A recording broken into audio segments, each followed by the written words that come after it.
Frequently I find myself driving between northern Virginia and central Alabama. The trip only became boring about the second time we made it.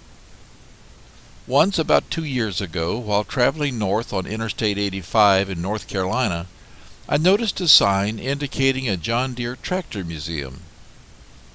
In need of a break, we took the exit and followed the signs to the Neal Agricultural and Industrial Museum. The exit number was 106, Finch Farm Road.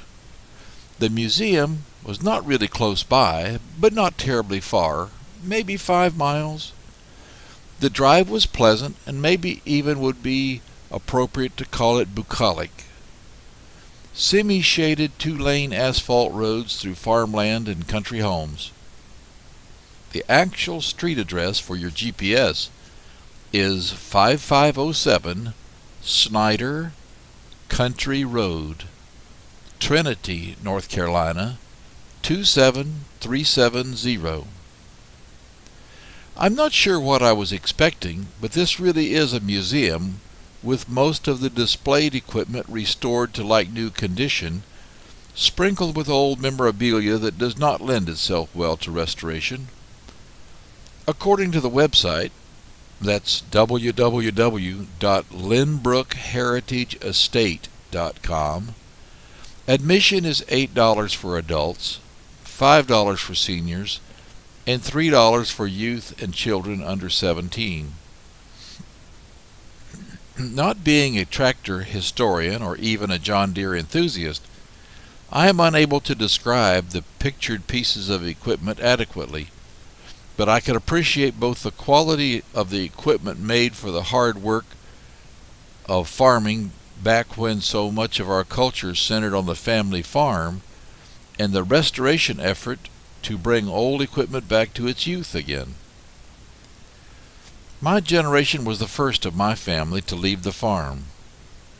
Farmers back in the day of most of this equipment had to be mechanically competent, since repair facilities were likely hours away. You can see the family resemblance between all the green and yellow tractors. I was particularly impressed by the orchard tractor, designed with fairings and shields to pass through fruit trees while doing a minimum of damage to the crop. Inside the museum there's also a large screen on which would be displayed a video of even older equipment being operated and described for the audience. Since I can think of nothing more to say on my own, let me read to you the description from the Lynbrook Heritage Estate page. Lynbrook Heritage Estate is home to the Neal Agricultural and Industrial Museum, which displays a collection of rare tractors and industrial equipment.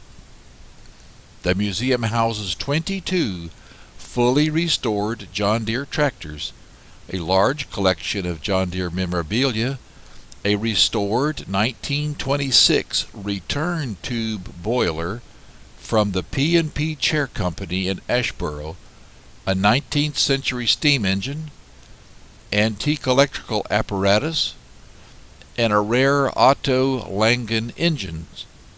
All tractors and equipment displayed at the museum have been restored, both mechanically and aesthetically, and are periodically operated in demonstrations held on Lynbrook Heritage Estate.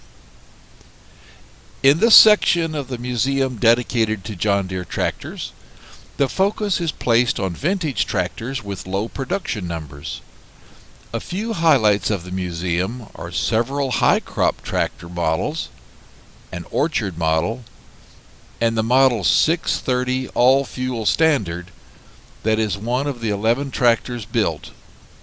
Most of the tractors on display were found in extremely poor condition and in need of serious refurbishment. As a result, all the tractors seen at the museum have been completely restored.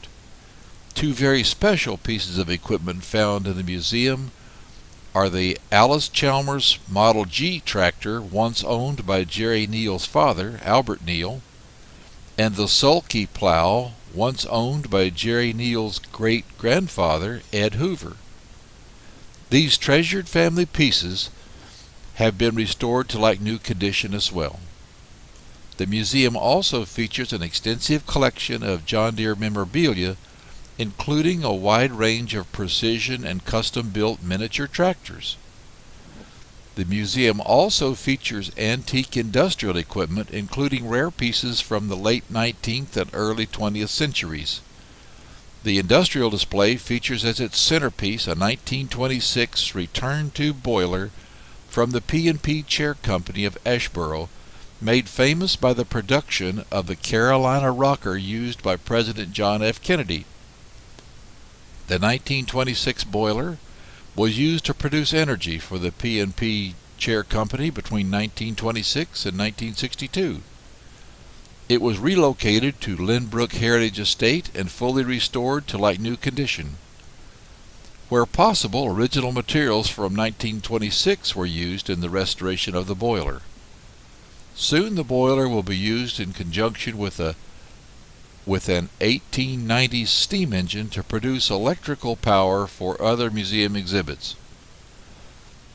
The 1890s steam engine was relocated from Virginia, where it was originally used to power a sawmill for more than 30 years. Several examples of unique electrical instruments are on display at the museum.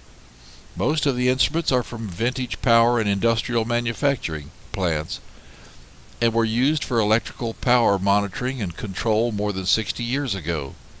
One especially interesting instrument at the museum is an antique electrical panel that is fully operational and is currently being used to monitor the current, voltage, and frequency of electricity used at the Neal Agricultural and Industrial Museum. Also of particular interest at the museum is a 3/4 scale model of the Otto Langen atmospherisch gascraft engine. I'm sure I pronounced that wrong. It's a German or Dutch word. This particular engine was invented by Nicholas Otto and Eugene Langen in the late 19th century and represented the first commercially viable internal combustion engine. It is the predecessor of the 4-cycle engine, also invented by Otto. The model on display at the Neal Agricultural and Industrial Museum runs on hydrogen gas and was built by Wayne Grinning, who spent more than a decade researching the design and development of the original Otto Langen engine. I hope you enjoyed our little stop along I-85 in North Carolina, about 60 miles north of Charlotte from exit 106 Finch Farm Road. This always conjures up visions of little goldfinches buried up to their necks in rich soil to my mind. Enjoy, I hope.